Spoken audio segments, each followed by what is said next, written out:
जनाब cross breed का जनाब जानवर और फुल साइज माशा जनाब जानवर है भाई शायद वारा कितना डिलीवर दूसरा वारा जी किन्ने दिनों की सूई हुई 3 दिन हो गए जी सूई ਨੂੰ 3 दिन हो गए सूई हर मौके ते चुवाई किन्नी 32 लीटर दी जी लो जी 32 लीटर दी हर मौके ते जनाब कोई भी भाई मौके ते आके चुवाई कर सकता है पीछे बच्चा है हाँ जी बच्चा है जी लो जी थन चेक करने ने माशाल्लाह हाथ दी चुवाई है जनाब थन लगे ने फुल साइज माशा जनाब जानवर जी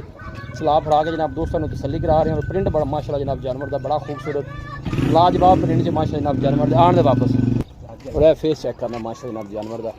भाई शायद चुवाई 2 टाइम या 3 टाइम कर दे 3 टाइम भाई अफजाल जानवर 2 टाइम वाला है ही नहीं सही हो गया लो 3 टाइम की चुवाई जो 32 लीटर की जनाब अगर मौके पर चुवाई कोई भी भाई कर सकता है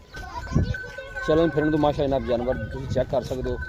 टांगे और बैक साइड वाटर चेक करना है आर्डर की लंबाई चौड़ाई माशा जनाब चेक करनी है भाई शायद रब्ता नंबर दसोगा 0306 85 32 614 एक दफ़ा फिर दसो 0306 85 32 614 लो ये व्हाट्सअप नंबर भी है कॉल नंबर भी है 32 लीटर की हाजिर मौके पर कोई भी भाई जनाब तसल्ली करके चुवाई करके ले जा सकता है जी।